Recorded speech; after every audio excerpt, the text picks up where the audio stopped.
Dear students and friends, मैं doctor Priyanka Dadupanthi, HOD science, Biyani girls college, आप सभी का हमारे एजुकेशनल पोर्टल गुरु केपीओ पर हार्दिक अभिनंदन करती हूँ।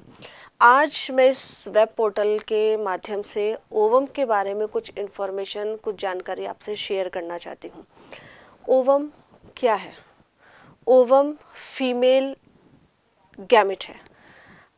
अगर हम कल्पना करते हैं किसी भी लिविंग ऑर्गेनिज्म की, तो विदाउट मेल एंड फीमेल उसकी कल्पना करना असंभव है। इसमें मेल और फीमेल दोनों ही गैमेट का इम्पॉर्टेंट रोल होता है। मेल गैमेट होता है स्पर्म एंड फीमेल गैमेट होता है ओवम। ओवम का फॉर्मेशन oogenesis कहलाता है। oogenesis वो प्रोसेस है जिससे कि ओवम का फॉर्मेशन होता है। ओवम के फॉर्मेशन को या oogenesis के प्रोसेस को 3 स्टेप के अंदर डिवाइड किया गया है: maturation phase, growth phase and multiplication phase. First is multiplication, second is growth and third one is maturation. अब ये जो ओवम बन जाता है, इस ओवम में या इस एग का स्ट्रक्चर कैसा होता है, कितने टाइप का ये होता है, ये डिपेंड करता है इसमें प्रेजेंट डिफरेंट स्ट्रक्चर्स के ऊपर या डिफरेंट चीज़ों के ऊपर या डिफरेंट एस्पेक्ट्स के ऊपर डिपेंड करता है कि जो ओवम है या एग है उसका टाइप क्या है। सबसे कॉमन या इन जनरल अगर अपन बात करें तो इस एग का डेवलपमेंट कैसे होगा। एग का डेवलपमेंट का मतलब जब ओवम होता है, फर्टिलाइजेशन में एग एंटर करता है ओवम के, स्पर्म एंटर करता है ओवम के अंदर, तो जो भी फ्यूचर अपना डेवलपमेंट होता है वो डेवलपमेंट उस एग के अंदर ही होता है। इस डेवलपमेंट के बेसिस पर किस तरीके से ये डेवलपमेंट होता है, ये 2 टाइप के एग होंगे, मोज़ेक एंड रेगुलेटिव।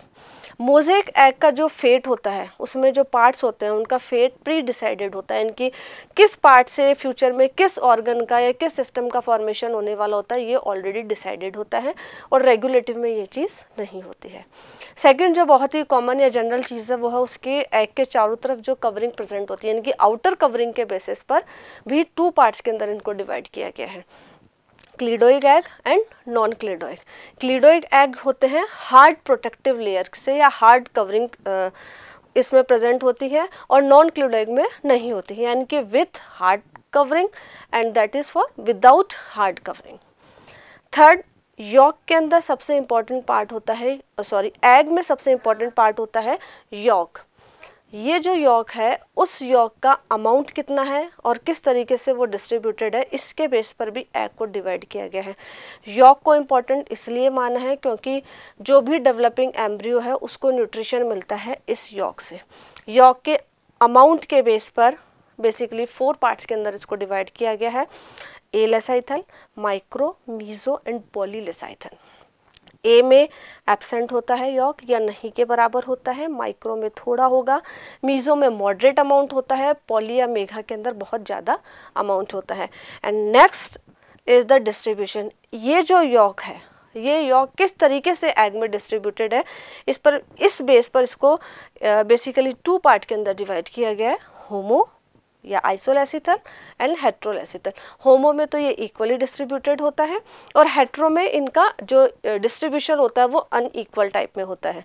हेट्रोलेसिथल एग में सेंट्रोलेसिथल, टीलोलेसिथल एंड डिस्कोलेसिथल। सेंट्रोलेसिथल जो एग्स होते हैं उनमें जो यॉक होता है उसका मैक्सिमम अमाउंट उसके सेंटर में प्रेजेंट होता है। टीलोलेसिथल में जो इनके जो पोल्स होते हैं उन पोल्स पर प्रेजेंट होता है, एंड डिस्कोलेसिथल में एक बहुत छोटे से पार्ट के अंदर, इनके डिस्क शेप के अंदर जो भी यॉक होता है वो प्रेजेंट होता है। Thank you for watching this video. For more detail and for more information, kindly share our link through the educational web portal Guru KPO.